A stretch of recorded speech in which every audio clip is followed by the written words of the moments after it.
فصیحہ کو ٹرائی کر لوں ایک بار، اگر وہ آ سکتی ہیں تو آ جائیں انشاءاللہ. اعوذ باللہ من الشیطان الرجیم، بسم اللہ الرحمن الرحیم.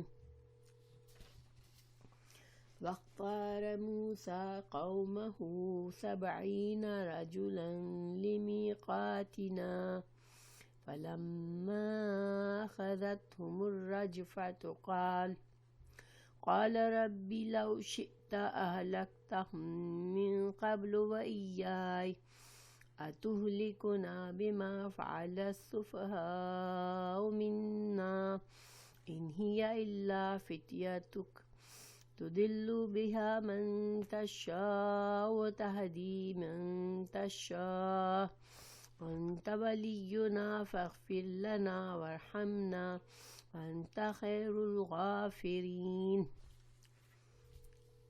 تو آج کی آیت کا پیچھے سے کیا تعلق ہے؟ پیچھے جیسے ہم نے پڑھا کہ اللہ سبحانہ تعالیٰ نے بنی اسرائیل کو فرعونیوں سے جب بچایا اور یہ میدان سینا میں پہنچے، وادی سینا میں پہنچے، اور حضرت موسیٰ علیہ السلام جب طور پر گئے تو انہوں نے پیچھے سے بچڑا بنا کے اس کی عبادت شروع کر دی. جب حضرت موسیٰ علیہ السلام آئے، ان پر غصہ کیا تو ان کو پھر ندامت ہوئی کہ یہ ہم نے تو بہت غلط کر دیا. تو بہرحال یہ آیات اسی زمانے کے ساتھ چل رہی ہیں. پھر اللہ تعالیٰ نے حضرت موسیٰ علیہ السلام کو حکم دیا کہ اپنی قوم سے 70 آدمیوں کو چن کر کوہ طور پر لے کر پہنچے.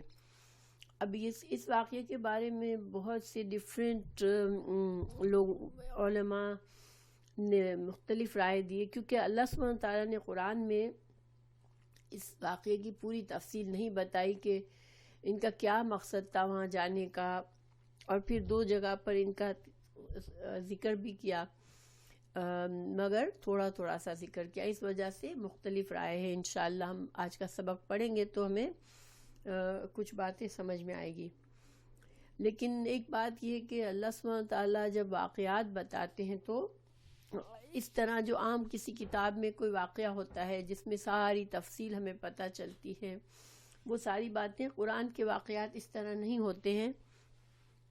اللہ سبحانہ تعالیٰ ہمیں جو کچھ بتاتے ہیں اس کا مقصد یہ ہوتا ہے کہ ہم اس سے سیکھیں، کچھ سمجھ لیں، ہمارے لیے اس میں کچھ واعظ و نصیحت ہو. اس وجہ سے ہمیں بھی اسی طرح سے لینا چاہیے کہ اگر ہمیں پوری تفصیلات نہیں بھی سمجھ آ رہی کہ کیا ہوا، پہلے کیا ہوا، بعد میں کیا ہوا، اس طرح سے کیا ہوا، اس طرح سے کیوں نہیں ہوا، تو ہم بس اتنا سمجھے کہ ہم ان کو غور و فکر کریں، جو کچھ اللہ تعالیٰ بتا دے ان پر غور و فکر کر کے ہم اس سے لیسن حاصل کریں کہ ہمیں اس میں سیکھنے کی کیا بات ہے. تو انشاءاللہ آج کے لیسن شروع کرتے ہیں. وختارا اختیار، جیسے ہم کہتے ہیں نا اختیار کرنا. اختیار کیا کرنا ہوتا ہے؟ اختیار کچھ چیزوں میں سے کچھ چیزوں کو نکال لینا ہوتا ہے کہ مجھے یہ چیز چاہیے. تو اسی طرح چن لیا مینس قوم میں سے حضرت موسیٰ علیہ السلام نے چن لیا. وختارا اختیار کر لیا، چن لیا. موسیٰ علیہ السلام نے کچھ لوگوں کو منتخب کر لیا، یعنی کہ how you say in English chosen. Some people were chosen. ٹھیک ہے، from out of all the people some were chosen. اختارا چن لیا موسیٰ علیہ السلام نے قومہ اپنی قوم میں سے 70 رجلن 70 مردوں کو چنا. لیمیقاتنا یہ لفظ میں کتنے الفاظ نظر آ رہے ہیں آپ لوگوں کو؟ لیے. میقات کہتے ہیں کسی سے وعدہ جب ہوتا ہے کسی خاص مقام پر کسی خاص وقت پر ملنے کا، تو میقات کہتے ہیں اس کو. میقات ہم جب حج کے لیے عمرہ کے لیے جاتے تو میقات کیوں کہتے ہیں؟ کہ وہ خاص جگہ جہاں سے نیت کرنی ہوتی ہے کہ اب ہم نے اپنی نیت پکی کی، ہم نے اپنا ہم احرام کی جو بھی پابندیاں ہیں اب ہماری اس مقام کے بعد وہ شروع ہو جاتی ہیں۔ تو میقات ملاقات کے وقت کو ہماری ملاقات کے لیے نا ضمیر ہے ہماری، یعنی اللہ سبحانہ تعالیٰ کی ملاقات کے لیے ان لوگوں کو چن لیا۔ اب اس سے ہمیں اندازہ ہوتا ہے، اللہ تعالیٰ کا حکم تو ہمیں نظر نہیں آیا کہ اللہ تعالیٰ نے کیا فرمایا تھا حضرت موسیٰ سے کہ اتنے لوگوں کو چن کر میرے پاس لے آؤ، طور پر لے آؤ، لیکن اس میقات نا سے ہمیں اندازہ ہوتا ہے کہ اللہ تعالیٰ نے حضرت موسیٰ علیہ السلام کو فرمایا کہ ہمیں 70 آدمیوں کو اپنی قوم سے چن کر لے آؤ۔ تو اب اس کے بارے میں علماء نے مختلف وجوہات بتائی ہیں کہ کیوں چنا گیا تھا ان 70 آدمیوں کو۔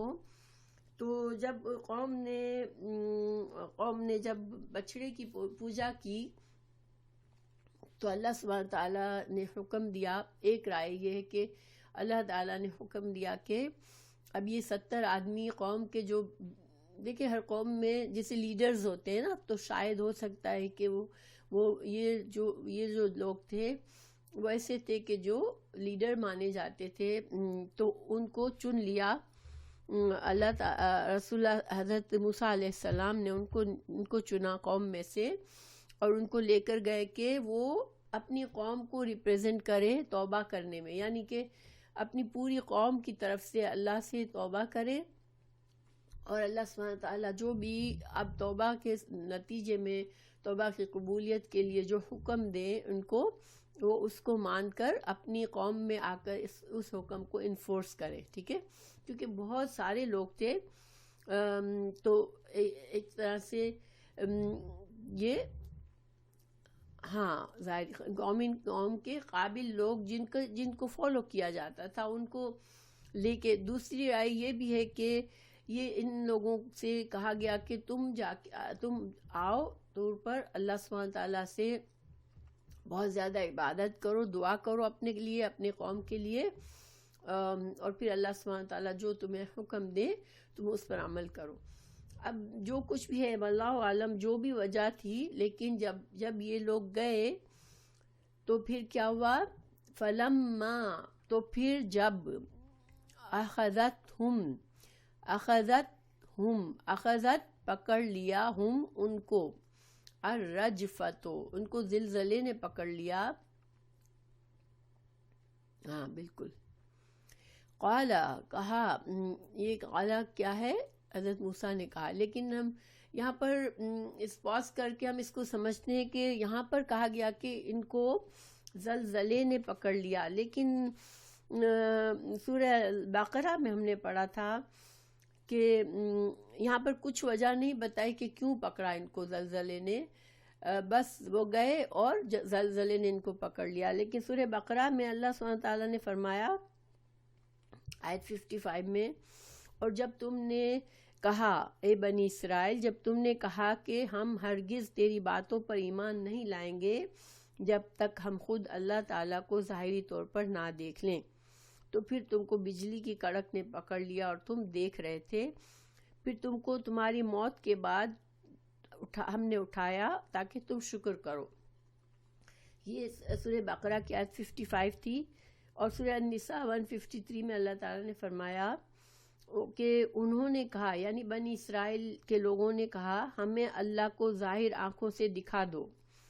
سو ان کے گناہ کی وجہ یہ بہت بڑا، ان کی بہت بڑی ان کی جرت تھی جو اس طرح سے انہوں نے ڈیمانڈ کی حضرت موسیٰ سے کہ ہم تو اللہ کو دیکھنا چاہتے ہیں، تو ان کے اس گناہ کی وجہ سے ان کو بجلی نے پکڑ لیا۔ تو یہ اب اگر ہم ان ساری آیات کو سامنے رکھتے ہیں تو ہمیں ایسا لگتا ہے کہ انہوں نے جا کر اللہ کو دیکھنے کا بھی مطالبہ کیا، کچھ نے کہا کہ انہوں نے ایسی دعا کی کہ اللہ ہمیں ایسی رحمت عطا کر کے ہمارے بعد کسی کو یہ رحمت نہ عطا کر۔ تو یہ بھی ایک تکبر والی بات تھی کہ اللہ کی رحمت وسیع ہے تو انسان کو سب کے لیے مانگنی چاہیے کبھی یہ نہیں کہنا چاہیے اللہ مجھے تو اپنی رحمت دے مگر تو کسی اور کو نہ دے. بہرحال انہوں نے جو کچھ بھی کیا یا ان میں سے کچھ لوگوں نے کیا، یہ بھی نہیں پتہ ہمیں کہ 70 سارے لوگوں نے یہ حرکت کی یا ان میں سے کچھ لوگوں نے، لیکن اللہ سبحانہ وتعالیٰ کو ان کا یہ انداز پسند نہیں آیا، کیونکہ ان کو چاہیے تھا کہ یہ ایک اعجاز دیا گیا ان کو کہ اب قوم کو ریپریزنٹ کریں، وہ اللہ سے توبہ استغفار کریں اور اللہ سے دعائیں کریں. اس کے بجائے انہوں نے غلط مطالبات کیے، تو پھر کیا ہوا کہ ان کو رجفہ، یہاں پر زلزلہ کہا گیا، اور دوسری جگہ قرآن میں یہ جو دوسرے دونوں مقامات پر صاعقہ ہوتی ہے بجلی کی کڑکنے، بجلی گر گئی ان کے اوپر. تو ہو سکتا ہے کہ دونوں چیزیں ہوئی ہو، کہ بجلی بھی گری ہو اور ان پر زلزلہ بھی آیا ہو. تو بہرحال پھر وہ سب مر گئے، اور پھر حضرت موسیٰ علیہ السلام نے دعا فرمائی، جو کہ ہمیں سورہ بقرہ سے پتہ چلتا ہے کہ پھر ہم نے ان کی موت کے بعد ان کو اٹھایا تاکہ یہ شکر کریں. تو اللہ تعالیٰ نے ان کو ایکچول موت دی اور پھر ان کو دوبارہ زندہ کیا تھا. لیکن دعا کیا کہ حضرت موسیٰ علیہ السلام کی دعا کرنے کے بعد ان کو دوبارہ زندہ کیا تھا. تو ایک سیکنڈ. السلام علیکم نسرین. تو یہاں پر حضرت موسیٰ علیہ السلام کی دعا کو بتایا گیا ہے تفصیل سے کہ حضرت موسیٰ علیہ السلام نے کیا دعا مانگی. تو یہاں پر ہمیں ایک بات بہت ہی مجھے ایسے لگا کہ مجھے حیرت آئی کہ اللہ تعالیٰ انبیاء کرام کتنی پیاری شخصیات ہوتی ہیں انبیاء کرام کی، اور ان کے اندر کتنا صبر اور اپنی قوم کے لیے محبت ہوتی ہے. دیکھیں آپ حضرت موسیٰ علیہ السلام پر غور کریں کہ انہوں نے اتنے سالوں تک بنی اسرائیل کے ساتھ گزارے مصر میں، اور اتنے معجزات دیکھے بنی اسرائیل نے. پھر ان کو اللہ تعالیٰ نے ایک بڑے معجزے سے فرعون کی غلامی سے نجات دی، اور اس سب کے بعد صرف 40 دن کے اندر اندر قوم نے بچڑا بنایا اور بچڑے کی پوجا کر لی. تو اس کے باوجود حضرت موسیٰ علیہ السلام کی جو دل میں محبت ہے اپنی قوم کے لیے وہ کم نہیں ہوئی. وہ کس طرح سے اللہ سے رو رو کر انہوں نے دعا مانگی اپنی قوم کے لیے. تو مجھے کبھی کبھی ایسا ہوتا ہے کہ بعض اوقات ہم کسی کے وہ دیکھتے ہیں، ہمارے رشتہ داروں میں، ہمارے دوست احباب میں کوئی غلط کام کر رہا ہوتا ہے، ہم ان کو سمجھاتے ہیں اور پھر ہم تھک جاتے ہیں اور ہم سوچ لیتے ہیں نہیں یہ نہیں سدھریں گے، ان کو سمجھانا بیکار ہے. تو ہم لوگوں کو بھی سبق سیکھنا چاہیے کہ جب اللہ سبحانہ تعالیٰ نہیں تھکتا، اللہ تعالیٰ ایک بندہ 100 گناہ کرتا ہے، اس کے باوجود بھی اللہ سبحانہ تعالیٰ کی طرف وہ پلٹتا ہے تو اللہ اس کو معاف کر دیتے ہیں. تو پھر ہم جو ہے ہم بھی تھوڑا اپنے دلوں میں نرمی پیدا کریں. جو لوگ جن کو دین کی سمجھ نہیں ہوتی، اگر وہ غلط کر رہے ہوتے تو ہمیں سمجھنا چاہیے کہ ٹھیک ہے اللہ نے ہمیں ہدایت دی تو اللہ ان کو بھی ہدایت دے سکتا ہے. وعلیکم السلام ورحمۃ اللہ وبرکاتہ. کیونکہ دیکھیں اگر ہم ہسٹری پڑھیں رسول اللہ صلی اللہ علیہ وسلم کے زمانے میں جو مشرکین نے کس حد تک اسلام کے خلاف کیا اور کتنے بڑے بڑے جرائم کیے، لیکن اللہ سبحانہ تعالیٰ نے ان میں سے کتنے لوگوں کو ہدایت دے دی. یہ ایسی ہمارے سامنے مثالیں موجود ہیں. ایک سیکنڈ.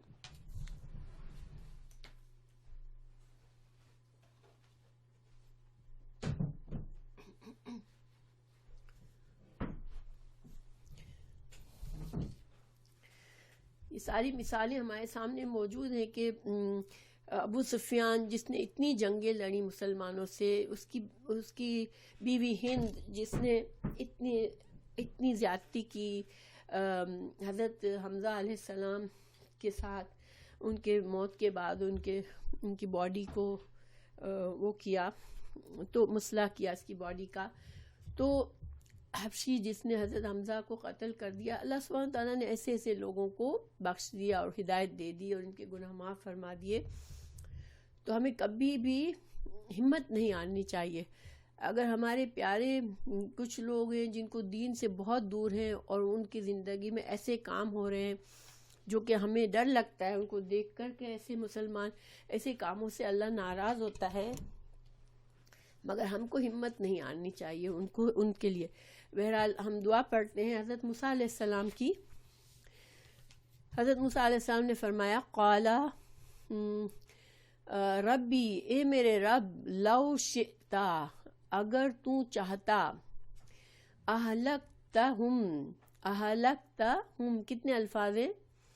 اہلکتہم، اہلکتا کا مطلب ہوتا ہے ہلاک کرتا، تو ہلاک کر دیتا، ہم ان کو، ماشاءاللہ زلیخا اور فسیہ، تو ان کو ہلاک کر دیتا، ٹھیک ہے اے اللہ اگر تو چاہتا تو ان کو ہلاک کر دیتا، من سے قبلو یہاں پر قبلی ہونا چاہیے، کیونکہ من جو ہے من حرف جر ہے اور اس کے بعد آنے والا لفظ جو ہے وہ زیر کے ساتھ آتا ہے، لیکن یہاں پر کچھ مسنگ ہے، کوئی بات پوری نہیں لکھی گئی بلکہ صرف ذہن میں رکھی گئی، اس لیے یہاں پر نشان آ گیا کہ لو، لام پر دمہ ہے، اس کا مطلب ہے یہاں پر اس کا مضاف الیہ دوسرا حصہ اس جملے اس ورڈ کا مسنگ ہے، یعنی کہ من قبل، اس سے پہلے کہ ہم یہاں آتے، یعنی کہ جب کہ بنی اسرائیل نے بچڑا بنا دیا، بچڑا بنا کے پوجا کی، تو اسی وقت تو ہم سب کو ختم کر سکتا تھا، اس سے ہم سب کو عذاب اور ہم سب کو سزا دے کر ختم کر سکتا تھا اللہ، مگر تو نے ختم نہیں کیا ہم کو، بلکہ تو نے ہمیں بلایا یہاں پر، تو اس کا مطلب ہے کہ تو نے اس وقت اگر جب جرم ہوا اس وقت تو نے سزا نہیں دی، تو اس وقت ان 70 آدمیوں کو تو نے مار دیا، تو اس کا مطلب ہے یہ تیری سزا نہیں ہے۔ یہ کتنی حکمت والی بات کی حضرت موسیٰ علیہ السلام نے کہ یا اللہ یہ جو تو نے ان کو ہلاک کر دیا یہ تیری سزا نہیں ہو سکتی، کیونکہ تیری رحمت سے یہ بعید ہے کہ تو نے اس وقت تو نہیں سزا دی جب قوم نے بچڑا بنا لیا، تو اب جب کہ یہاں پر توبہ کے لیے آئے ہیں ہم، تو تو نے اب اس وقت ان کو مار دیا، تو یہ سزا نہیں ہے، یہ کیا ہے؟ وَمِن قَبْلُ وَإِيَّايَ، اور مجھے بھی اللہ تو مجھے بھی مار سکتا تھا، ان کے ساتھ ہی میری قوم کے ساتھ تو مجھے بھی ہلاک کر سکتا تھا، لیکن تجھے نہیں کیا تو نے، یعنی تو نے جب سزا اتنے بڑے گناہ پر سزا نہیں دی ہم کو، تو اتہلکنا حمزہ کیا تہلکو، تو ہلاک کرے گا نہ ہم کو، کیا اب تو ہلاک کرے گا ہم کو، بما بوجہ اس کے جو فعال جو کیا السفہاء بیوقوفوں نے، کچھ بیوقوفوں نے، منا ہم میں سے، یہاں پر السفہاء جو ہے نا یہ ہمیں بتا رہا ہے کہ کچھ لوگوں نے، کیونکہ یہ جمع ہے مگر ال کے ساتھ آئی ہے، تو یہ ایک گرامر میں بعض اوقات ال کے ساتھ جب جمع آتی ہے تو وہ چند لوگوں کے لیے ہوتی ہے، یعنی بہت بہت بڑی تعداد نہیں، لیکن کچھ خاص لوگوں نے جنہوں نے اللہ تجھے ناراض کرنے والے کلمات کہے، تجھے دیکھنے کی خواہش ظاہر کی، یا انہوں نے کوئی ناجائز یعنی کہ نامناسب مطالبات کیے تجھ سے، یہ غلطی کر دی کچھ لوگوں نے، تو کیا ہم سب کو مار دے گا تو یہاں پر اصل میں حضرت موسیٰ یہ کہنا چاہ رہے ہیں کہ یا اللہ تیری رحمت بہت وسیع ہے، اور میں یہ نہیں سمجھتا کہ تو نے ابھی ہمیں سزا کے طور پر ان کو مارا ہے، کیونکہ سزا تو اتنے بڑے جرم پر تم نے نہیں دی، تو نے ان کو ہلاک نہیں کیا، تو اب ان کو سزا دے رہا ہے، تو میں نہیں سمجھتا یہ تیری سزا ہے، بلکہ کیا ہے؟ ان ہیا، یہ تو ان یہاں پر نہیں کے معنی میں ہے، ٹھیک ہے، کیونکہ ان کے بعد آگے اللہ آ جاتا ہے تو نہیں کے معنی میں بھی ہو جاتا ہے، تو نہیں ہے یہ الا مگر فتنتوں کا، اور فتنہ یہاں پر آزمائش کے معنی میں ہے، یا اللہ یہ تیری کوئی آزمائش ہے جو تو نے یہ کیا ہے، یہ تیری سزا نہیں ہے، کیونکہ تیری رحمت بہت وسیع ہے. جب تو نے اس وقت نہیں مارا تو میں سمجھتا ہوں کہ اس وقت تو نے سزا کے طور پر نہیں مارا ہے ان کو کوئی سبق سکھانے کے. کیونکہ فتنہ آزمائش کیوں آتی ہے؟ آزمائش انسانوں کو اللہ تعالیٰ بعض اوقات آزمائش میں ڈالتا ہے اپنے بندوں کو، تاکہ وہ ہل جائیں اور وہ سدھر جائیں اور وہ ہدایت کی طرف آ جائیں. تو حضرت موسیٰ علیہ السلام یہ فرما رہے ہیں کہ یا اللہ یہ تیری آزمائش ہے، یہ تیرا عذاب نہیں ہو سکتا. اور پھر آگے فرما رہے ہیں کہ جب تیری آزمائش میں بھی بندے تو کمزور ہیں، بندے تیری آزمائش میں بھی اگر کامیاب ہوتے ہیں تو وہ تیری مدد سے کامیاب ہوتے ہیں. ہاں بالکل ماشاءاللہ. یعنی اللہ تو جب آزماتا ہے بندوں کو تو کوئی بندے کی مجال نہیں ہے کہ وہ تیری آزمائش میں کامیاب ہو جائے، جبکہ تو اس کی مدد کرے، تو توفیق دے کہ وہ جمع رہے.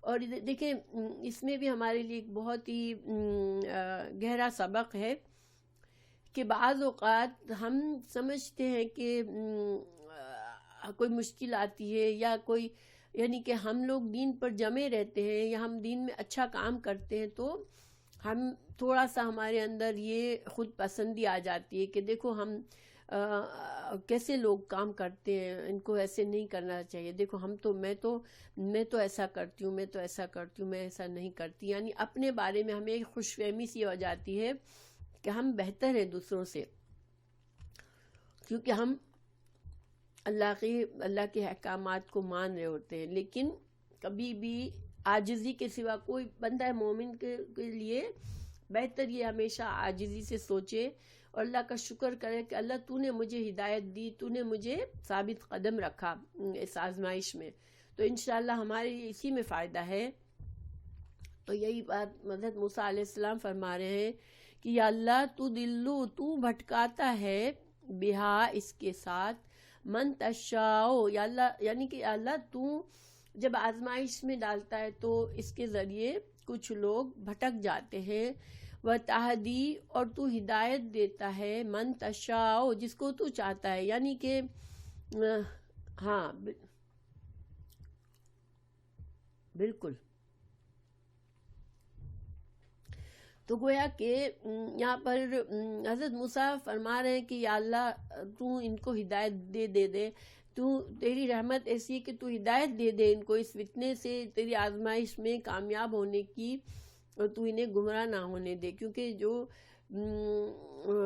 اب اللہ سبحانہ تعالیٰ چاہتا ہے جب ہی انسان کو ہدایت ملتی ہے، لیکن اللہ کا چاہنا ہماری طرح نہیں ہے کہ ہمارا موڈ ہوا تو ہم نے کوئی اچھا کام کر لیا کسی کے لیے کہ ہاں میرا دل چاہا تو میں نے اس کے ساتھ بھلائی کر لی. نہیں، اللہ سبحانہ تعالیٰ جب کسی سے بھلائی کا فیصلہ کرتے ہیں تو اس میں اللہ کا علم اور حکمت ہوتی ہے. اللہ تعالیٰ کے علم سے اللہ کو معلوم ہوتا ہے کہ میرے اس بندے میں خیر ہے، اگر میں اسے اس مصیبت سے بچا لوں گا، میں اگر اس کو اس آزمائش میں ہدایت دے دوں گا تو یہ بندہ خیر کے راستے پر چل پڑے گا. یہ اللہ کو معلوم ہوتا ہے تو اللہ اس کو ہدایت دیتا ہے. لیکن جس انسان کے دل میں تکبر ہوتا ہے اس کو اللہ ہدایت نہیں دیتا، کیونکہ اللہ اس کے دل کو جانتا ہے کہ اس شخص کے اندر تکبر ہے، اس کو میں نے اس آزمائش میں بھی کامیاب کیا تو یہ صرف خود پسندی میں مبتلا ہو جائے گا اور گناہ کرے گا. تو یہ اللہ کا قانون ہے کہ اللہ سبحانہ تعالیٰ اپنے علم اور اپنے حکمت سے بندوں کو توفیق دیتا ہے نیکی کے کام کرنے کی، اور بندوں کو توفیق دیتا ہے برائی سے بچنے کی. ٹھیک ہے، تو ہمیں یہ ہمیشہ یاد رکھنا چاہیے. اگر اللہ سبحانہ تعالیٰ ہمیں چاہے تو ہم نیکی کا کام کرتے ہیں، اور اگر کوئی نیکی کا کام کرے تو پھر اس سے ہمیں اللہ کی طرف اور عاجزی سے دعا مانگنی چاہیے. اللہ تو میری نیکی کو قبول کرنا، مجھ سے کوئی گناہ ہو گیا، اس نیکی کرنے میں غلطی ہوئی تو مجھے معاف کر دینا. جیسے حضرت ابراہیم علیہ السلام کعبہ کو بلڈ کر رہے تھے اپنے بیٹے کے ساتھ، تو دعا کیا کر رہے تھے؟ اللہ تعالیٰ تو قبول کر لینا اور جو ہم سے معاف کر دینا، ہماری مسٹیکس کو معاف کر دینا. تو یہ ہمارے لیے ایک نشانی ہے کہ انسان کبھی بھی نیکی کے بارے میں، دیکھیں علماء، بہت سے علماء کے اندر ایک غرور آ جاتا ہے، اللہ تعالیٰ ان کو ایک مقام دے دیتا ہے لوگوں میں ان کی عزت ہو جاتی ہے تو ان کے اندر غرور آ جاتا ہے، اور یہ بہت ہی خطرناک بات ہے۔ اللہ تعالیٰ محفوظ رکھے ہمارے علماء کو، اللہ تعالیٰ ہمارے ان لوگوں کو محفوظ رکھے جو دین کا کام کرتے ہیں، کہ وہ کبھی بھی خود پسندی اور تکبر میں نہ آئے، کیونکہ ہمیں ان کی ضرورت ہے۔ ہماری ہماری امت کو، اس امت مسلمہ کو ایسے لوگوں کی سخت ضرورت ہے جو کہ دین کا کام کریں، جو لوگوں کو ہدایت کی طرف بلائیں۔ تو اللہ ان کی حفاظت فرمائے کہ وہ کبھی شیطان کے اس میں نہ آئے۔ بہرحال حضرت موسیٰ علیہ السلام نے دعا مانگی، پھر انہوں نے کہا انت ولینا، یا اللہ تو ہمارا کارساز ہے، تو ہمارا سرپرست ہے، تو ہمارے تمام معاملات کا مالک ہے۔ فاغفر، تو بخش دے ہم کو، لنا، ہمارے لیے بخش دے ہم کو، ورحمنا، اور ہم پر رحم فرما، وانتا، اور تو خیر سب سے بہترین ہے، الغافرین، تو گناہوں کو معاف کرنے والوں میں سے، جو لوگ درگزر سے کام کرتے ہیں، تو سب سے زیادہ بہترین ہے بخشنے والوں میں سے اور معاف فرمانے والوں میں سے۔ کیونکہ بندوں کے ساتھ بھی انسان بہت سے لوگوں کے اندر خصوصیت ہوتی ہے کہ بندوں کی مسٹیکس کو بھی درگزر کرتے ہیں، معاف کرتے ہیں، مگر اللہ سبحانہ تعالیٰ سب سے بلند اور اعلیٰ ہے مغفرت کرنے میں۔ پھر مزید دعا کرتے ہیں حضرت موسیٰ علیہ السلام، وَاکْتُبْ لَنَا، اللہ ہمارے لیے لکھ دے، یعنی ہمارے نصیب میں اس بات کو لکھ دے، لنا، ہمارے لیے، فی ہذہ الدنیا، اس دنیا میں، حسنتاً، بھلائی، وفی الآخرت، اور آخرت میں، انا، بے شک ہم، ہدنا کا مطلب ہوتا ہے رجوع کرنا، لوٹنا، تو ہم بے شک توبہ کرتے ہیں۔ یہاں پر ہدنا کا لفظ بھی سے کچھ علماء کہتے ہیں کہ چونکہ یہودی اپنے آپ کو یہودی اسی لیے کہتے ہیں کہ ہم پلٹنے والے ہیں، ہم توبہ کرنے، کیونکہ ہم نے بچڑے کی پوجا سے توبہ کر کے ہم اللہ کی طرف پلٹے، تو وہ یہودی خود کو کہتے ہیں۔ تو ایک طرح سے یہودی جو اس وقت حضرت رسول اللہ صلی اللہ علیہ وسلم کے زمانے میں تھے، ان کو یہ بات یاد دلائی جا رہی ہے کہ تم نے اپنا نام یہودی رکھا، تو تم جو ہے یہ اس لیے تم نے رکھا کہ تم اس وقت تم پلٹے اپنے گناہ سے، تو تم آج بھی اس بات کا خیال رکھو کہ تم کو اللہ کے رسول صلی اللہ علیہ وسلم کی بات ماننا ہے، تمہیں گناہ کی طرف نہیں جانا ہے۔ تو بہرحال موسیٰ علیہ السلام نے اتنی پیاری دعا مانگی، ہدنا الیک، یا اللہ ہم جو ہے وہ تجھ سے معافی مانگتے ہیں۔ اور دیکھیں یہ حضرت موسیٰ علیہ السلام کتنی سنسیئرلی دعا مانگ رہے ہیں اور اپنے آپ کو قوم کے ساتھ شامل کر رہے ہیں، جیسے کہ خود بھی اس گناہ میں شامل ہو، حالانکہ خود تو گناہ میں نہ شامل تھے، نہ انہوں نے تو بہت کوشش کی تھی، احتیاط کی تھی، لوگوں کو مقرر کیا تھا اپنے پیچھے سے، مگر پھر بھی وہ اپنی قوم کے ساتھ خود کو بھی ساتھ رکھ کر دعا مانگ رہے ہیں۔ قال، اب اللہ سبحانہ تعالیٰ نے حضرت موسیٰ علیہ السلام کو جواب دیا ان کی دعا کا، ٹھیک ہے۔ اب یہ جو ہے اس کا مطلب یہ ہوا کہ یہ باتیں تورات میں اللہ تعالیٰ نے تورات میں ہیں، کیونکہ اللہ تعالیٰ نے موسیٰ علیہ السلام کو جواب دیا ان کی قوم کے لیے۔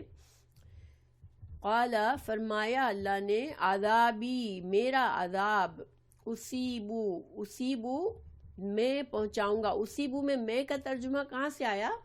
اصیبو، آپ لوگوں کو کسی کو سمجھ میں آ رہا ہے؟ ہاں ماشاءاللہ۔ حمزہ، یہ حمزہ جو ہے وہ فعل مضارع میں آتا ہے، اس کا مطلب ہوتا ہے میں، ٹھیک ہے، میں یہ کرتا ہوں۔ جب یا آتا ہے تو وہ کرتے ہیں، اور تا آتا ہے تو تم کرتے ہو، ٹھیک ہے۔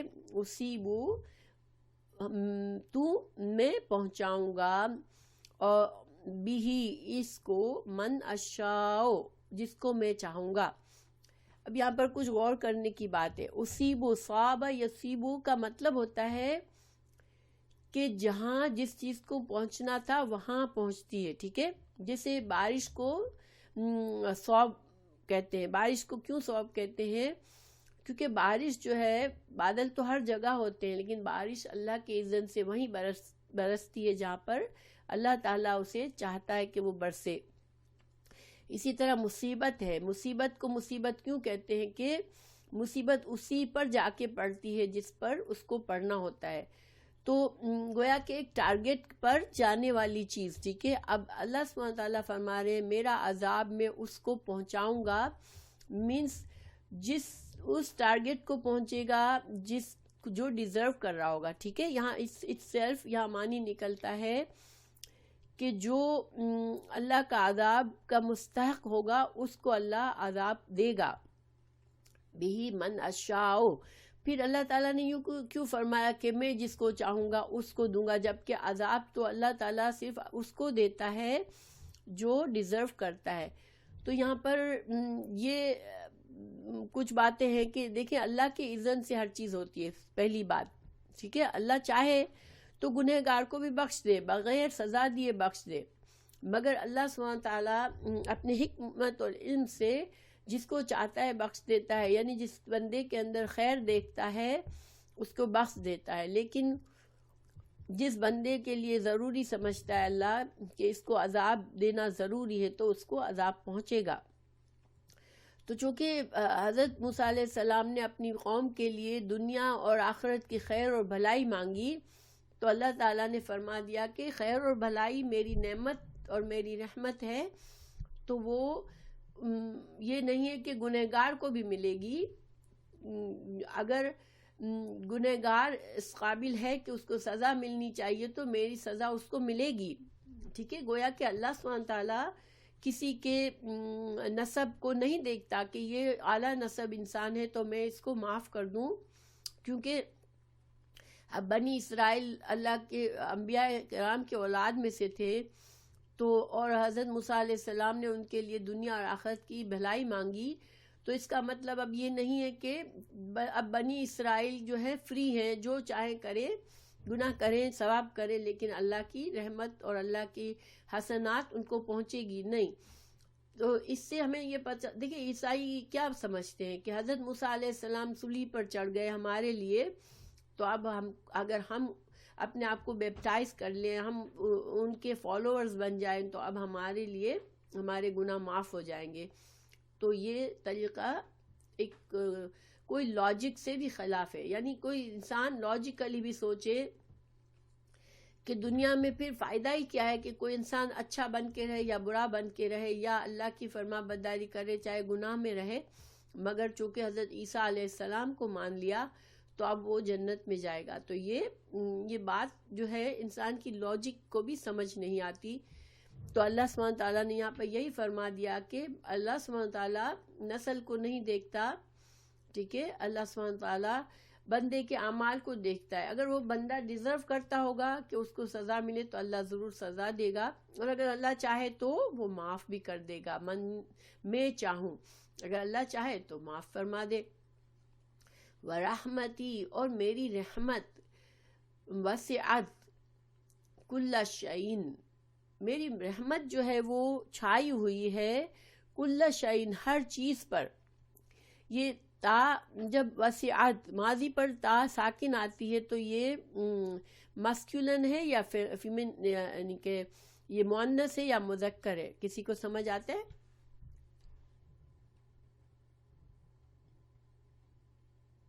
بالکل بالکل فصیح، مؤنث ہے، ماشاءاللہ. جب تا ساکن ہوتی ہے تو مؤنث کے لیے آتی ہے، اور یہ جو مؤنث کا لفظ یہاں پر کیوں آیا ہے؟ رحمت کے لیے. رحمت جو ہے وہ یہ مؤنث لفظ ہے. تو میری رحمت چھائی ہوئی ہے کل شیء، ہر چیز پر چھائی ہوئی ہے. اب اللہ تعالیٰ نے یہاں پر اپنا ایک قانون واضح کر رہے ہیں. ٹھیک ہے، کہ اللہ سبحانہ تعالیٰ کا جو رحمت کا اور اللہ تعالیٰ کا جو عذاب کا قانون ہے وہ کیا ہے. عذاب کے بارے میں اوپر بتا دیا کہ جو عذاب اللہ اس کو دے گا جو کہ عذاب کو ڈیزرو کر رہا ہوگا. اللہ کے نافرمان بندہ، گناہگار بندہ جو معافی بھی نہیں مانگے گا تو اللہ اس کو عذاب دے گا. لیکن رحمت اللہ کی، ایک تو رحمت اللہ کی وسیع ہے کہ ہر چھائی ہوئی ہے، ہر چیز پر چھائی ہوئی ہے. دیکھیں اللہ کی رحمت جو ہے، ہم نے سورہ فاتحہ میں کسی کو اگر یاد ہو، بہت اچھی طرح ہم نے الرحمن اور الرحیم کا ترجمہ سمجھا تھا. کسی کو یاد ہے الرحمن الرحیم کا ترجمہ؟ کسی کو یاد ہے؟ ہاں ماشاء اللہ فصیح.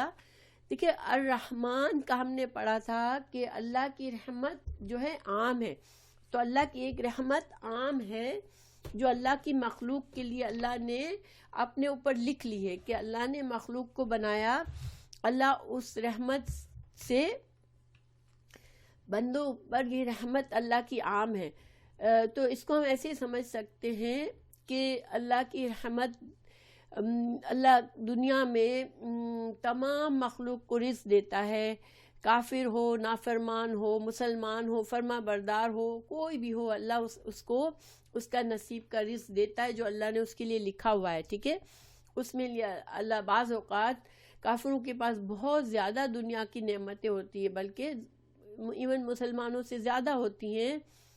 تو یہ کیا ہے؟ اللہ نے رحمت، اپنی رحمت سے دنیا ایک عام رحمت ہے اللہ کی. ایک کافر بھی اپنی آنکھوں کو ساری زندگی یوز کر کے دنیا کو دیکھتا ہے، اور آنکھیں اللہ کی رحمت ہے. اپنے کانوں سے سنتا ہے، اپنے جسم کی قوتوں کو استعمال کرتا ہے، یہ سب اللہ کی رحمت ہے. تو اور اس کی اللہ کی مہلت جو ہے کہ اللہ تعالیٰ فوراً نہیں پکڑتا، بلکہ وقت دیتا رہتا ہے کہ بندہ شاید کبھی توبہ کر لے، اور مرنے سے پہلے کبھی بھی بندہ توبہ کرتا ہے اس وقت تک اللہ اس کو مہلت دیتا ہے. یہ اللہ کی رحمت ہے. ٹھیک ہے، اور یہ رحمت عام ہے، سب کے لیے ہے. کوئی بھی انسان چاہے کتنا بھی گنہگار ہے، اگر اس کو اللہ کی رحمت کا دروازہ اس پر کھلا رہتا ہے جب تک وہ اللہ کی طرف نہ پلٹ جائے، اور جب اس کی موت واقع ہوتی ہے تو یہ دروازہ بند ہو جاتا ہے. یہ اللہ کی رحمت ہے، عام رحمت. ٹھیک ہے، تو لیکن اب آگے اللہ تعالیٰ اپنی رحمت خاص کا ذکر فرما رہے ہیں. ہاں ماشاء اللہ فصیح. تو الرحمن میں وسعت ہے. جب ہم سورہ فاتحہ پڑھی تھی تو ہم نے پڑھا تھا کہ الرحمن یہ مبالغے کا صیغہ ہے، اس میں اللہ کی عام رحمت ہے کہ اللہ ہر کسی کو پہنچاتا ہے. الرحیم کو ہم نے پڑھا تھا کہ الرحیم جو ہے یہ اس میں بار بار ہمیشگی کا مطلب ہے. الرحمن میں ہمیشگی کا مطلب نہیں ہے مگر زیادتی اور وسعت کا مطلب ہے. الرحیم میں ہمیشگی کا مطلب ہے. تو الرحیم ہم نے پڑھا تھا اس وقت کہ الرحیم اللہ تعالیٰ اپنے خاص مسلمان بندوں کے لیے رحیم ہے دنیا اور آخرت میں. ٹھیک ہے، تو یہاں پر اب اللہ تعالیٰ اپنی رحمت خاص کا ذکر فرما رہے ہیں. فَسَأَكْتُبُهَا میں فَسَأَكْتُبُهَا کتنے الفاظ ہیں؟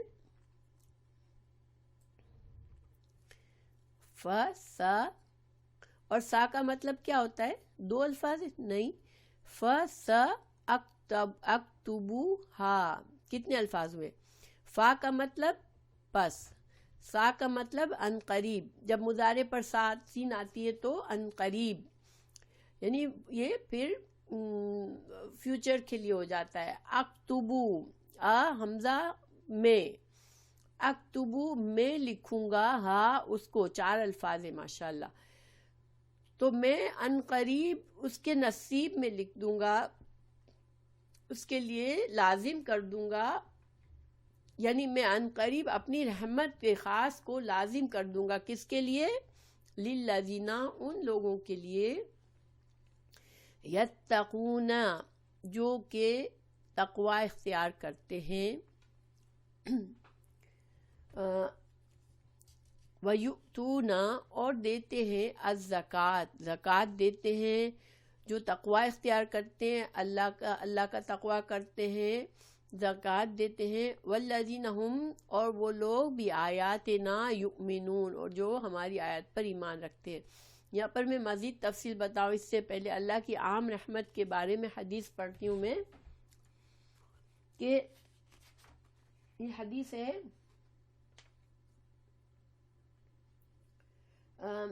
میں صرف ایک حدیث یہ بخاری میں بھی ہے کہ اللہ تعالیٰ نے 100 طرح کی رحمت پیدا فرمائی ہے، اور ان میں سے صرف ایک رحمت کو نازل فرمایا جس کی وجہ سے جن اور انس حیوانات اور دیگر تمام مخلوق رحمت اور شفقت کا مظاہرہ کرتی ہے، اور باقی 99 قسم کی رحمتیں اسی کے پاس ہیں۔ تو پھر کیا خیال ہے؟ اور میں یہاں پہ اس کو اسٹاپ کرتی ہوں، یہ لمبی حدیث کا ایک ٹکڑا ہے، ٹھیک ہے۔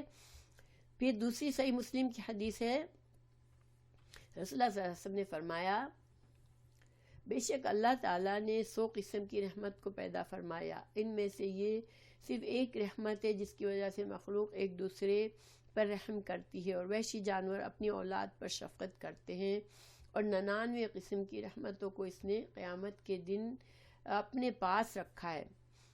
تو یہ روایت اور کتابوں میں بھی ہے، ٹھیک ہے۔ تو اللہ سبحانہ تعالیٰ کی جو ایک رحمت ہے وہ اتنی وسیع ہے کہ اللہ تعالیٰ نہ صرف اس کے ذریعے تمام انسانوں کو دنیا کے تمام فائدے پہنچتے ہیں، بلکہ تمام انسان آپس میں بھی ایک دوسرے پر جو شفقت اور رحمت جو ماں باپ بچوں کے لیے کرتے ہیں، وحشی جانور جو اپنی اولاد کے ساتھ کرتے ہیں، یا ہر قسم کی جو رحم کا جذبہ ہے انسانیت میں، جانوروں میں، وہ سب کے سب کیا ہے؟ اس اللہ کی ایک رحمت 100 میں سے 1% جو رحمت آئی ہے دنیا میں، اس کا اثر اپنی مخلوق پر ہے، اس کی اللہ کی مخلوق پر ہے۔ سبحان اللہ۔ تو اللہ کی رحمت آخرت میں کیا ہوگی؟ اللہ سبحانہ تعالیٰ ہمیں دنیا اور آخرت کی اللہ کی رحمت نصیب کر دے اللہ سبحانہ تعالیٰ، اور 100% رحمت نصیب کرے اللہ ہمیں بھی، ہمارے اولادوں کو، ہمارے والدین کو، تمام مسلمانوں کو اللہ سبحانہ تعالیٰ اپنی رحمت خاص سے نواز دے۔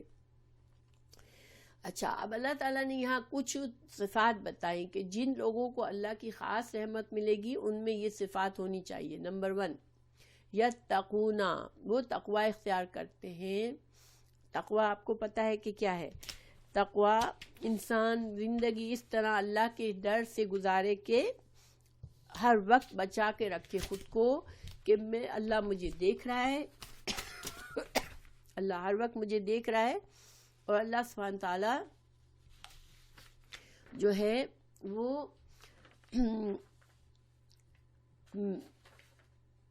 میرے تمام معاملات لکھے جا رہے ہیں اور مجھے اس کا جواب دینا ہے۔ تو انسان اپنے ہر چھوٹے بڑے فیصلے پر اللہ کا سوچے کہ اللہ سبحانہ تعالیٰ کہیں اس سے ناراض نہ ہو، اللہ سبحانہ تعالیٰ کی ناراضگی کا کوئی کام مجھ سے نہ ہو جائے، یہ تقوی ہے۔ پھر کیا ہے؟ یؤتون الزکوٰۃ، وہ زکوٰۃ دیتے ہیں۔ اب یہ مکی صورت ہے، جو سورہ اعراف ہے، ابھی زکوٰۃ جو تھی وہ فرض نہیں ہوئی تھی۔ تو یہاں پر علماء نے اس کے 2 معنی لیے ہیں کہ زکوٰۃ مال کی زکوٰۃ بھی ہو سکتا ہے، اس کا مطلب، کیونکہ یہ آیت کا تعلق حضرت موسیٰ علیہ السلام سے ہے کہ تورات میں یہ باتیں کہی گئی تھی، اللہ تعالیٰ ہمیں بتا رہے ہیں یہ باتیں کہ تورات میں یہ باتیں موجود ہیں۔ تو زکوٰۃ دیتے ہیں، مال کی زکوٰۃ، اور نفس کا تزکیہ۔ نفس کا تزکیہ کیسے کرے انسان کے نفس میں جو بھی منفی چیزیں ہیں جو انسان کو اللہ کی فرما برداری سے دور کرتی ہیں، تکبر، غصہ، خود پسندی، بخل اور حسد، کینہ، یہ ساری جو منفی چیزیں ہیں جو انسان کے منفی جذبات جو انسان کے اندر ہوتے ہیں کسی نہ کسی حد تک، ان کا تزکیہ باقاعدہ کرنا پڑتا ہے، ٹھیک ہے۔ انسان جو ہے، اگر جو انسان خود پسندی میں مبتلا ہو جاتا ہے، وہ سمجھتا ہے میں اچھا ہوں، میرے اندر کوئی برائی نہیں ہے، وہ ہمیشہ کچھ بھی غلط ہوتا ہے تو دوسروں کو الزام دیتا ہے۔ لیکن ایک انسان جو اللہ سے ڈرتا ہے وہ اپنے نفس کو دیکھتا رہتا ہے کہ یہ بات میرے اندر، میرا کیا قصور ہے، میں نے کیا کیا غلط کیا، اس جو کچھ منفی بات میں وہ اپنے آپ کو محاسبہ کرتا ہے، اپنے اندر سے تمام منفی چیزوں کو باقاعدہ اسٹرگل کر کے ان کو نکالتا ہے۔ اور کامن چیریٹی بھی اس کو ہم لے سکتے ہیں، مال کے اندر 2 چیزیں لے سکتے ہیں، زکوٰۃ یا عام صدقات، ٹھیک ہے، کہ مال جو بھی اللہ نے دیا اس میں دوسرے بندوں کا حق ادا کرنا، اور زکوٰۃ سے نفس کا تزکیہ کرنا، اور یہ بہت ضروری ہے نفس کا تزکیہ. بہت سے مسلمان اس چیز کو چھوڑ بیٹھے ہیں. اب ان کو یہ خیال آتا ہی نہیں ہے کہ میرے اندر کوئی برائی ہے. وہ سمجھتے ہیں میں بالکل ٹھیک ہوں. لیکن جب ہم یہ اسی طرح ہے کہ یہ بلڈ اپ ہوتا رہتا ہے. جس طرح باڈی کے اندر ٹاکسک بلڈ اپ ہوتے ہیں ہمارے جسم کے اندر، ہم اگر فوڈ میں خیال نہ کریں، اپنے کھانے پینے کا خیال نہ کریں تو باڈی میں اور ٹاکسک بلڈ ہوتے ہیں. اسی طرح اگر ہم اپنے ظاہری صفائی کا خیال نہ کریں تو ہمارے جسم میں جراثیم جمع ہوتے ہیں جو ہمیں بیمار کرتے ہیں. اسی طرح ہمارے نفس کے اندر جو منفی جذبات ہیں ان کا بھی اسی طرح تزکیہ ضروری ہے. اگر ہم ان کا تزکیہ نہیں کرتے تو ہم آہستہ آہستہ، آپ نے دیکھا ہوگا کہ جو انسان ضدی ہوتے ہیں، کسی کی بات نہیں سنتے، ان کی بری عادتیں بری سے بری ہوتی جاتی ہے. جیسے جیسے ان کی عمر بڑھتی ہے، ان کے اندر اگر بخل ہے تو بخل بڑھتا جاتا ہے، اگر ان کے اندر بہت زیادہ غصہ ہے تو غصہ بڑھتا جاتا ہے، اگر ان کے اندر حسد ہے تو حسد بڑھتا جاتا ہے، اور وہ انسان ایسے مقام پہ پہنچ جاتا ہے کہ اس کی اصلاح بھی پھر نہیں ہو سکتی. اس لیے ہمارے لیے بہتری کیا ہے؟ ہم اپنے نفس کا تزکیہ خود کرتے رہیں انشاءاللہ. تو اللہ نے چاہا تو ہم جس طرح ہمارا آؤٹ سائڈ پاک صاف رہتا ہے، اسی طرح ہمارا ان سائڈ بھی پاک اور صاف رہے گا انشاءاللہ. اللہ سبحانہ وتعالی ہمیں یہ توفیق عطا کرے، آمین. تو دوسری خصوصیت ایک تو تھی کہ اللہ کا ڈر، دوسری خصوصیت تزکیہ کرنا، مال کا بھی تزکیہ کرنا اور اپنے نفس کا تزکیہ کرنا. پھر تیسری خصوصیت والذین، اور وہ لوگ ہم وہ بھی آیاتنا، ہماری آیات کی یؤمنون. یؤمنون یہاں پر ہے، اس کی علماء نے اس کی تفسیر کی ہے یصدقون، اس کی تصدیق کرتے ہیں، ہماری آیات کی تصدیق کرتے ہیں. آیات کی تصدیق کیسے ہو سکتی ہے؟ کسی کو سمجھ میں آ رہا ہے؟ تصدیق کرنا کیا ہے؟ اللہ سبحانہ تعالیٰ نے ہمیں جو بھی احکامات دیے ہیں، اگر ہم کہتے ہیں ہاں یہ اللہ نے ہمیں دیا ہے، ہم یہ بلیو کرتے ہیں، تو پھر ان آیات پر جیسا ہم سے کہا گیا ویسا عمل کرنا، یہ تصدیق ہے. ٹھیک ہے؟ تو یہاں پر ہاں بالکل ماشاءاللہ فالو کرنا. تو یہاں پر یہ یؤمنون کس معنی میں ہے؟ یصدقون.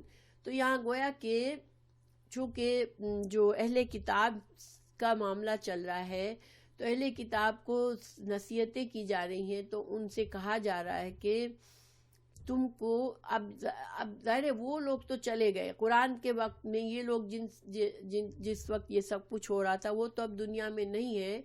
تو رسول اللہ صلی اللہ علیہ وسلم کے وقت میں جو بنی اسرائیل کے لوگ تھے ان سے کہا جا رہا ہے کہ دیکھو تم جو ہو، جو تورات میں تمہیں حکم دیا گیا تھا رسول اللہ صلی اللہ علیہ وسلم کے بارے میں، اس کی تصدیق کرو. یا اللہ کی ان آیات جو تم تورات میں پڑھتے ہو اس کی تصدیق کرو. اگر تم چاہتے ہو اللہ کی رحمت کا تمہیں حصہ ملے، خاص رحمت ملے، تو تم ان آیات کی تصدیق کرو. ٹھیک ہے؟ اور آگے کی جو آیت ہے والذین یتبعون، تو کچھ علماء کہتے ہیں کہ یہ ابھی کنٹینیویشن ہے. اللہ کا جواب جو ہے وہ صرف یہاں ختم نہیں ہو گیا بلکہ آگے بھی چل رہا ہے، کہ اللہ تعالیٰ اور آگے بتا رہے ہیں الذین، وہ لوگ یتبعون جو پیروی کرتے ہیں الرسول، رسول صلی اللہ علیہ وسلم. الرسول سے مطلب رسول اللہ صلی اللہ علیہ وسلم ہے، النبیہ، نبی کی، الامیہ اور امی کی، یعنی کہ آپ صلی اللہ علیہ وسلم کو پوری طرح سے واضح فرمایا آپ کی صفت الامی ہے. اور یہ صفت امی ہونا کیا ہوتا ہے کہ بس اتنا جتنا ماں کے پیٹ سے بچہ نکلتا ہے تو وہ جو علم ماں سے سیکھتا ہے، بس وہ علم کسی ایجوکیشن کے ادارے سے کہیں سے کچھ اور نہیں سیکھا، جس کو لکھنا پڑھنا نہیں آتا. تو امی، ویسے تو امی کوئی خوبی نہیں ہوئی نا. ایک انسان اگر دنیا میں آتا ہے اور کچھ نہیں سیکھتا تو یہ کوئی خوبی تو نہیں ہے اس کی. لیکن آپ صلی اللہ علیہ وسلم کو جب امی کہا گیا تو یہ آپ صلی اللہ علیہ وسلم کی مدح، تعریف ہے. کیوں؟ کیونکہ آپ کا امی ہونا ضروری تھا قرآن کی تصدیق کے لیے. آپ صلی اللہ علیہ وسلم کے قرآن سچے نبی ہونے کا ایک جو آرگیومنٹ ہے، ایک دلیل ہے، وہ کیا ہے کہ آپ صلی اللہ علیہ وسلم لکھنا پڑھنا نہیں جانتے تھے. ایک انسان جس نے کبھی کوئی تعلیم نہیں لی وہ قرآن جیسی عظیم کتاب کا مصنف نہیں ہو سکتا کہ وہ ایک ایسی کتاب اچانک سے لکھ کر لے آئے کہ جو بڑے بڑے زبان دان اس کے ساتھ سامنے حیران رہ جائے. تو یہ ایک طرح سے آپ صلی اللہ علیہ وسلم کو امی کہا گیا، یہ تعریف کے طور پر اور آپ کی تصدیق کے طور پر کہ یہ اللہ کے سچے نبی ہے، کہ آپ کو زبان آپ کو نہیں آتا تھا، آپ نے نہیں سیکھا تھا، مگر آپ نے اللہ نے آپ کو قرآن دیا. الذی وہ جو یجدونہ وہ پاتے ہیں اس کو مکتوباً لکھا ہوا عندہم اپنے پاس، یعنی کہ وہ نبی امی جس کی نشانیاں یہ یہودی یہ بنی اسرائیل اپنے تورات میں انجیل میں پاتے ہیں، جس کی نشانیاں، تو اس نبی پر ایمان لانا. ٹھیک ہے، گویا کہ تقوی پیچھے 3 صفات بتائی گئیں، اللہ کا تقوی اور زکوٰۃ اور آیات کی تصدیق. اب مزید کھول کے بتا دیا گیا کہ کون سی آیات جو کہ جن کا تذکرہ رسول اللہ صلی اللہ علیہ وسلم کا تذکرہ جو تورات میں آیا اس کی تصدیق. ٹھیک ہے، مکتوباً لکھی ہوئی عندہم اپنے پاس، فی تورات میں، والانجیل اور انجیل میں. تو یہاں پر علماء کہتے ہیں کہ کچھ علماء کہتے ہیں کہ یہاں تک اللہ تعالیٰ نے حضرت موسیٰ کو جواب دیا، اور پھر اللہ تعالیٰ حضرت رسول اللہ صلی اللہ علیہ وسلم کے زمانے کے جو بنی اسرائیل ہے ان کے لیے یہ باقی کا خطاب کیا. ٹھیک ہے، تو یہ بھی صحیح ہے. اور یہ بھی اگر سمجھیں کہ تورات حضرت موسیٰ علیہ السلام ہی کو ساری باتیں بتائی گئی اس وقت، تو بھی صحیح ہے. تو بلکہ یہ مطلب ہوگا کہ یہ سب کچھ تورات میں لکھا ہوا ہے، یہ جو اللہ تعالیٰ ہمیں بتا رہے ہیں وہ، اور اس کے باوجود یہ یہود اور نصارہ آپ صلی اللہ علیہ وسلم کی تصدیق نہیں کر رہے، تو وہ غلط کر رہے ہیں. تو بہرحال یأمرہم وہ حکم دیتا ہے ان کو، یعنی آپ صلی اللہ علیہ وسلم حکم دیتے ہیں بالمعروف نیکی کا، وینہاہم اور روکتے ہیں ان کو عن المنکر برائی سے روکتے ہیں، ویحل اور وہ حلال کرتے ہیں لہم ان کے لیے الطیبات پاکیزہ چیزیں، ویحرم وہ حرام کرتے ہیں علیہم ان پر الخبائث خبیث ناپاک چیزیں. اور یہ آپ صلی اللہ علیہ وسلم کی ایک خصوصیت تھی کہ آپ صلی اللہ علیہ وسلم نے لوگوں کے لیے حلال چیزیں، اچھی پاکیزہ چیزوں کے حلال کا حکم دیا اور خبیث چیزوں کے حرام کا. کیونکہ آپ صلی اللہ علیہ وسلم جب آئے تو مشرکین نے بہت سی اللہ کی حلال کی ہوئی چیزوں کو حرام کر دیا تھا اپنے اوپر اپنے مرضی سے، جو ہم نے سورہ نام میں پڑھی، وہ سائرہ اور جو جانوروں کو وہ کان کاٹ دیتے تھے، پھر ان کو بتوں کے نام پر چھوڑ دیتے تھے، تو حلال جانوروں کو وہ پھر حرام کر دیتے تھے. اسی طرح یہود اور نصارہ نے بہت سی حرام چیزوں کو، جیسے سود حرام تھا ان کے لیے، انہوں نے اس کو حلال کر دیا. سور کا گوشت حرام تھا تو نصارہ نے اپنے اوپر حلال کر دیا. تو اللہ سبحانہ تعالیٰ نے رسول اللہ صلی اللہ علیہ وسلم کو اس لیے بھیجا کہ جو لوگوں نے اپنے اوپر خبیث چیزیں حلال کر لی تھی اور طیب چیزیں حرام کر لی تھی، تو حضرت رسول اللہ صلی اللہ علیہ وسلم نے آ کر اس کو صحیح کیا کہ جو حلال اور طیب چیزیں ہیں وہ بتائیں لوگوں کو، اور جو حرام چیزیں ہیں، جو خبائث چیزیں ہیں، ان سے ان کو حرام ٹھہرائیں.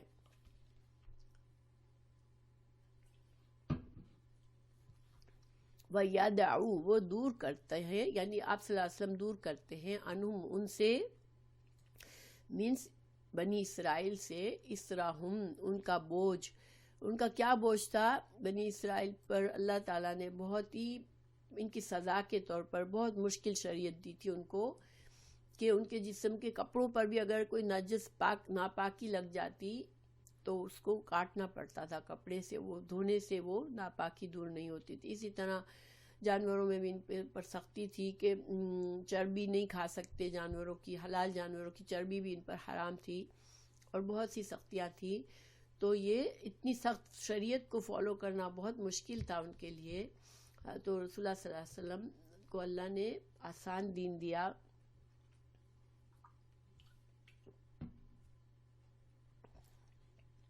تو اگر وہ آپ صلی اللہ علیہ وسلم کو نبی مان لیں تو وہ ساری جو مشکلات ان کی شریعت میں وہ ان سے ان کی جان چھوٹ سکتی تھی.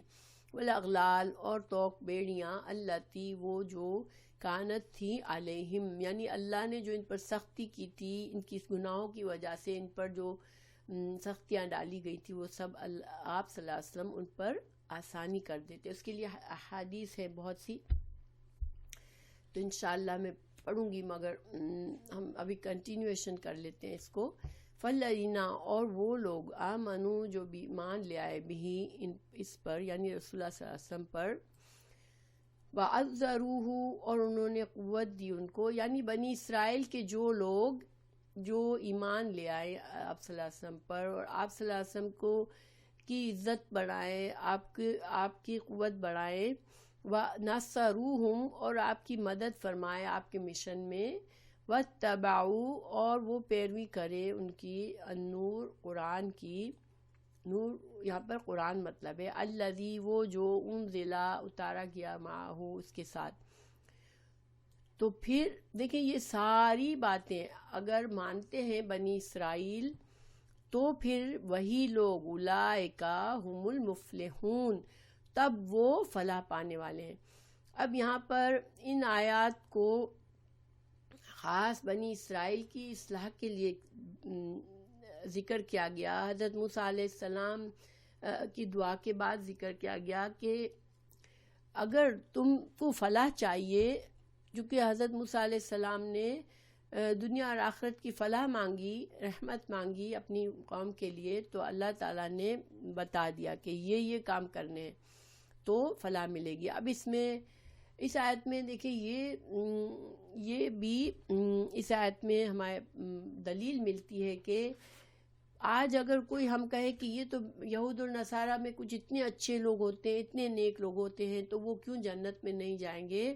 تو یہ آیت ہمیں جواب دیتی ہے کہ اس آیت پر فلی طور پر اگر وہ نہیں عمل کرتے تو وہ جنت میں نہیں جائیں گے. اور اس میں کیا کنڈیشن ہے کہ رسول اللہ صلی اللہ علیہ وسلم کے پر ایمان لانا آپ صلی اللہ علیہ وسلم کی عزت بڑھانا قوت بڑھانا آپ کے مشن میں مددگار بننا اور قرآن کی پیروی کرنا قرآن پر عمل کرنا.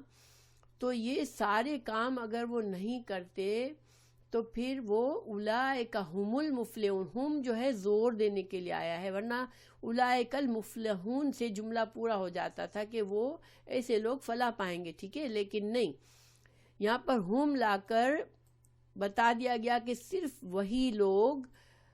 وہی لوگ جو ہے وہ فلاح پائیں گے. ہم کو ایکسٹرا ڈالنے کا یہاں پر مطلب ہے کہ زور دیا گیا بات میں کہ نہیں اگر فلاح چاہیے اگر دنیا اور آخرت کی رحمت چاہیے اللہ کی خاص رحمت کا حصہ چاہیے تو تمہیں یہ کام کرنا پڑے گا ورنہ اللہ کی رحمت جو وسیع ہے وہ سب کے ساتھ سب کو مل رہی ہے تم کو بھی ملتی رہے گی جب تک اللہ چاہے گا.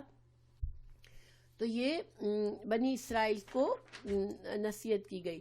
اب یہ اور جگہ قرآن میں صرف آپ کو تھوڑا سا ترجمہ بتا دیتی ہوں. سورہ مائدہ 12 میں ہے اور اللہ نے فرمایا میں تمہارے ساتھ ہوں یعنی بنی اسرائیل سے کہا میں تمہارے ساتھ ہوں اگر تم نماز کا اہتمام قائم کرو گے زکوٰۃ دیتے رہو گے اور میرے رسول پر ایمان لاؤ گے اور اس کی تائید کرو گے اور اللہ کو قرض حسنہ دیتے رہو گے اگر تم یہ کرو گے تو میں تمہارے گناہ تم سے دور کر دوں گا اور تم کو ایسے باغوں میں داخل کروں گا جس کے نیچے نہریں جاری ہیں. بس جو اس کے بعد تم میں سے کفر کرے گا تو وہ اصل شاہراہ سے بھٹک گیا. یہ سورہ مائدہ 12 ہے. پھر سورہ آل عمران 81 میں ہے. اور یاد کرو تو جب ہم نے تم سے نبیوں کے باب میں میثاق لیا یعنی بنی اسرائیل سے اللہ تعالیٰ فرما رہے ہیں کہ اور یہ اس کا مطلب یہ دونوں آیات ہمیں یہ ثابت کرے کہ یہ سب کچھ تورات میں ہے. ٹھیک ہے کیونکہ بنی اسرائیل سے یہ حکم باتیں کی گئی تھی تورات میں. اللہ تعالیٰ فرما رہے یاد کرو جب کہ ہم نے تم سے نبیوں کے باب میں میثاق لیا کہ ہم نے تم کو کتاب اور حکمت سے نوازا پھر آئے گا تمہارے پاس ایک رسول تصدیق کرتا ہوا اس پیشین گوئیوں کی، تو جو تمہارے پاس موجود ہیں تو تم اس پر ایمان لاؤ گے اور اس کی مدد کرو گے۔ پوچھا کیا تم اس کا اقرار کرتے ہو اور اس باب میں میری سونپی ہوئی ذمہ داری کو اٹھاتے ہو؟ تو انہوں نے کہا ہم نے اقرار کیا۔ فرمایا تو اس پر گواہ رہو، میں بھی تمہارے ساتھ اس کے گواہوں میں سے ہوں۔ اب یہ ساری باتیں بنی اسرائیل سے لی جا چکی تھی اور انہوں نے وعدہ کیا تھا، مگر جب آپ صلی اللہ علیہ وسلم آئے تو ان کے پاس تورات میں یہ چیزیں تھی اور انہوں نے پہچان لیا، مگر انہوں نے انکار کیا تھا۔ اس میں ایک لمبی حدیث بھی ہے کہ رسول اللہ صلی اللہ علیہ وسلم میں صرف ٹائم چونکہ بہت زیادہ ہوا اور مجھے ابھی اور بتانا بھی ہے تو میں مختصر بتاتی ہوں۔ یہ حدیث بخاری میں ہے کہ رسول اللہ صلی اللہ علیہ وسلم ایک یہودی کے پاس اس کا بیٹا بیمار تھا، تو آپ صلی اللہ علیہ وسلم اس کی عیادت کے لیے گئے۔ تو پھر آپ صلی اللہ علیہ وسلم نے پوچھا، میں تجھے ذات کی قسم دے کر پوچھتا ہوں جس نے تورات کو نازل فرمایا۔ آپ نے اس آدمی کو اسے باپ سے پوچھا، فرمایا کیا تو اپنی اس کتاب میں میری صفات اور میری بعثت کا ذکر موجود پاتا ہے؟ تو اس نے نفی میں سر ہلاتے ہوئے کہا کہ نہیں۔ ٹھیک ہے، یعنی باپ سے پہلے پوچھا تو باپ نے کہا نہیں، مگر اس کے بیٹے نے کہا کہ ہاں، جو بیٹا بیمار تھا جس کی عیادت کے لیے گئے تھے آپ صلی اللہ علیہ وسلم، اس نے تصدیق فرمائی، اس نے تصدیق کر دی رسول اللہ صلی اللہ علیہ وسلم کی، اور اس نے کہا میں یہ گواہی دیتا ہوں کہ اللہ کے سوا کوئی معبود نہیں، اور اس بات کی بھی گواہی دیتا ہوں کہ آپ اللہ کے رسول ہیں۔ تو آپ صلی اللہ علیہ وسلم نے فرمایا یہودیوں کو اپنے بھائی کے پاس سے اٹھا لو، یعنی کہ پھر آپ نے اس کی کفن دفن کا اہتمام یعنی کہ یہ کہنے کے بعد، کلمہ پڑھنے کے بعد وہ بچہ مر گیا، وہ لڑکا مر گیا، تو رسول اللہ صلی اللہ علیہ وسلم نے پھر اس کو اس کے باپ کے حوالے نہیں ہونے دیا، بلکہ مسلمانوں سے کہا کہ تم یہودیوں کے پاس سے اپنے اس بھائی کو ہٹا دو، اس کو اپنے ساتھ لے جاؤ، اور پھر اس کو مسلمان کے طور پر اس کا جنازہ کیا گیا، اس کی کفن دفن کا بندوبست کیا گیا۔ تو گویا کہ اس سے ہمیں کیا پتا چلا، باپ کو پتا تھا، بیٹے کو بھی پتا تھا، بیٹے نے تصدیق کر لی تو وہ جنت کا حقدار ہو گیا، کیونکہ جس کو اللہ تعالیٰ اللہ کے رسول صلی اللہ علیہ وسلم جنازہ جس کا پڑھا ہے اس کو مسلمانوں کی طرح اس کو دفن کیا، تو یہ سبحان اللہ جب انسان کلمہ پڑھتا ہے پہلی دفعہ تو وہ اس کے سارے گناہ معاف ہو جاتے ہیں، گویا کہ وہ بندہ اللہ نے اس کے لیے اس کو بچا لیا، اور اس نے بغیر کوئی نماز پڑھے، بغیر کوئی دین کا کام کیے ہوئے وہ جنت کا حقدار بن گیا، سبحان اللہ۔ تو آپ صلی اللہ علیہ وسلم دوسری جگہ پر ہے کہ جب بچے نے ایمان لے آیا تو آپ صلی اللہ علیہ وسلم نے کہا الحمدللہ، اللہ نے میرے ذریعے اس بندے کو آگ سے بچا لیا۔ تو دیکھیں یہاں پر بھی بہت سے سبق ہیں ہمارے لیے، یہ باتیں سب ہم سمجھتے ہیں کہ یہ سب بنی اسرائیل کے لیے ہیں، نہیں، ہمارے لیے بھی اس میں جب بنی اسرائیل کو صاف کہہ دیا گیا کہ جب یہ خصوصیات تمہارے اندر نہیں ہوگی تو تم فلاح نہیں پاؤ گے، اور فلاح ہوتی ہے جو آخرت کی کامیابی، دنیا اور آخرت کی کامیابی، جو مکمل کامیابی، کیونکہ جب کسان جب سارا سال محنت کرنے کے بعد جب اپنی فصل کاٹتا ہے، اس کو اس وجہ سے کسان کو فلاح کہتے ہیں۔ تو گویا ہم ساری زندگی اللہ کے احکامات کی طرف چلنے اور اپنا تزکیہ کرنے میں مصروف رہیں گے، اللہ کا تقویٰ کریں گے، رسول اللہ صلی اللہ علیہ وسلم کی تعلیمات پر عمل کریں گے، قرآن کی پیروی کریں گے۔ اور قرآن کی پیروی ہم کیسے کر سکتے ہیں؟ قرآن کو سیکھ کر اس پر عمل کریں گے، تو پھر اللہ نے فرمایا اولئک ھم المفلحون۔ تو ہمیں اللہ کا دین، اللہ کی جنت، اللہ کی خاص رحمت جو ہے فور گرانٹیڈ کوئی نہیں لے سکتا۔ تو ہمیں یہاں پر یہ بھی دلیل ملتی ہے کہ بنی اسرائیل کے لوگ بھی اگر یہ نہیں کرتے تو پھر ہم ان کے بارے میں بحث نہ کریں کہ جنت میں کیوں نہیں جائیں گے. اللہ مالک ہے, اللہ سبحانہ تعالیٰ پر چھوڑ دیتے ہیں. ہم کچھ نہ کہیں کہ یہ جہنم میں جائیں گے, کچھ بھی نہ کہیں, لیکن یہاں پر ہمیں صاف واضح ثبوت ملتا ہے کہ جنت کے لیے یہ چیزیں ضروری ہے. پھر اب اللہ تعالیٰ نے, جو کہ پیچھے یہ ٹاپک چل رہا تھا, تو اب اللہ تعالیٰ نے دعوت دے رہے ہیں بنی اسرائیل کو جو آپ صلی اللہ علیہ وسلم کے زمانے میں تھے, اور اللہ تعالیٰ تمام انسانوں کو کے لیے یہ دعوت آ رہی ہے. قل, آپ کہہ دیجئے یا رسول اللہ, یا ایھا الناس, اے لوگو, انی, بے شک میں, رسول اللہ, میں اللہ کا رسول ہوں, الیکم, تمہاری طرف, جمیعاً, سب کے سب کی طرف. یعنی یہاں پر دلیل ہمیں کیا ملی کہ رسول اللہ صلی اللہ علیہ وسلم تمام انسانیت پر رسول ہے, چاہے وہ کسی بھی مذہب سے ہو, آپ صلی اللہ علیہ وسلم اس کو رسول ہیں. اب آپ صلی اللہ علیہ وسلم کو ہی ماننا ضروری ہے. الذی, وہ ذات, لہو, جس کے لیے, ملک السماوات والارض, بادشاہت آسمان اور زمین کی, لا الہ, نہیں کوئی الہ, الا, مگر, ہوا, وہی, یحیی, وہ زندہ کرتا ہے, وہ یمیت, وہ موت دیتا ہے. فآمنوا, پر ایمان لے آؤ, باللہ, اللہ پر. اب اللہ تعالیٰ ایک عام حکم دے رہے ہیں, لوگوں سب ایمان لے آؤ اللہ پر, ورسولہ, اور اس کے رسول صلی اللہ علیہ وسلم پر, النبی, جو نبی ہے, الامی, جو امی ہے, الذی, وہ جو, یؤمنو, جو ایمان لاتا ہے, یعنی آپ صلی اللہ علیہ وسلم خود بھی ایمان لاتے ہیں. اور دیکھیں, غور کریں کہ یہاں پھر سے امی کی صفت آئی ہے, کیونکہ تورات میں آپ صلی اللہ علیہ وسلم کی صفت یہ بیان کی گئی تھی. تو یہاں چونکہ بنی اسرائیل سے کا خطاب ہے, تو یہاں پر امی کی صفت 2 بار لائی گئی. الذی, وہ جو, یؤمنو, ایمان لاتا ہے, باللہ, اللہ پر, وکلماتہ, اور اللہ کی تمام کلمات پر, واتبعوہ, اور وہ ان کی پیروی کرتا ہے. یعنی یہ رسول صلی اللہ علیہ وسلم صرف ہم کو نہیں حکم دیتے, بلکہ وہ خود ایمان لاتے ہیں اللہ پر, اور خود اللہ سبحانہ تعالیٰ کی تمام کلمات کی پیروی کرتے ہیں, اللہ کے تمام احکامات کی پیروی کرتے ہیں وہ خود بھی. لعلکم, تو اگر تم تہتدون, اگر تم ہدایت چاہتے ہو تو پھر اس رسول صلی اللہ علیہ وسلم پر ایمان لاؤ, اور آپ صلی اللہ علیہ وسلم کی اطاعت اور پیروی کرو. تو یہاں پر انشاءاللہ ہمارا سبق مکمل ہوتا ہے. تو اب ہمارے لیے آج کے سبق میں کافی چیزیں غور و فکر کے لیے ہیں کہ دیکھیں, اللہ سبحانہ تعالیٰ نسل کو نہیں دیکھتا. تو اب اگر ہم مسلمان ہیں تو بہت سے مسلمان, یہ آیا انکلوڈڈ ہے. یہ جو آخری آیت ہے وہ تو آپ جو الگ سے ہے, یہ حضرت موسیٰ علیہ السلام کی دعا میں کے جواب میں نہیں ہے.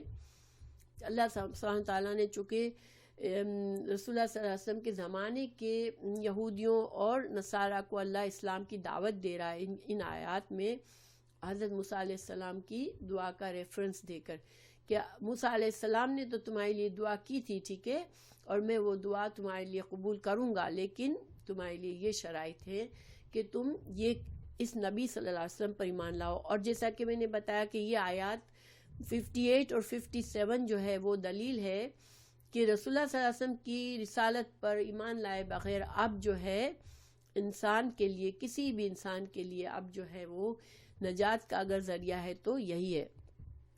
اور بہت سے مسلمان بھی حدیث کو بہت زیادہ اہمیت نہیں دیتے, مگر اللہ سبحانہ تعالیٰ ہم کو توفیق دے کے حدیث کو اللہ کی کلام سے الگ نہیں ہے, کیونکہ اللہ تعالیٰ فرما رہے ہیں کہ یہ رسول صلی اللہ علیہ وسلم خود بھی ایمان لاتے ہیں اس قرآن پر اور اس کی پیروی کرتے ہیں, ٹھیک ہے. تو ہمارے اندر انشاءاللہ اللہ سبحانہ تعالیٰ یہ خصوصیات پیدا کرے کہ ہم بھی خوش فہمی سے نکل آئیں. جس طرح یہود و نصارہ اپنی خوش فہمی کی وجہ سے گمراہ ہوئے, آج مسلمان بھی وہی کام کر رہے ہیں. اور پھر یہ کہ اللہ کا تقوی بہت ضروری ہے. ہمیں اپنے آپ کو ہر عمل میں ہر وقت ہمیں یہ سوچنا ہے اللہ مجھے دیکھ رہا ہے, اور اپنا تزکیہ مسلسل کرنا ہے. اور اللہ کے احکامات کی عملی تصدیق ضروری ہے کامیابی کے لیے, کیونکہ بنی اسرائیل کے لیے اللہ تعالیٰ بنی اسرائیل نے سوچا ہم اللہ کے لاڈلے ہیں، اللہ تعالیٰ نے کہہ دیا نہیں، اگر تمہیں کامیابی چاہیے تو تمہیں ان آیات پر ان چیزوں پر عمل کرنا پڑے گا، یہ کرنا پڑے گا۔ اور آج کی سبق میں اللہ کا قانون عدل اور قانون رحمت ہمیں پتہ چلی کہ اللہ سبحانہ تعالیٰ کی رحمت عام تو ہے، لیکن اگر ہم اس رحمت عام پر اگر خوش فہمی میں مبتلا ہو جائیں گے کہ ہمیں اللہ نے بہت اچھی زندگی دی ہے تو ہم بس اس کا مطلب ہے ہم اللہ کے چنے ہوئے ہیں، تو یہ کام نہیں چلے گا۔ اللہ کی صرف ایک رحمت دنیا میں ہے، اللہ کی 99 رحمت آخرت میں ہے۔ اللہ سبحانہ تعالیٰ سے ہمیں ان کی طلب کے لیے ہمیں محنت کرنی پڑے گی اور اللہ سبحانہ تعالیٰ کے احکامات پر عمل کرنا پڑے گا، اور پھر انشاءاللہ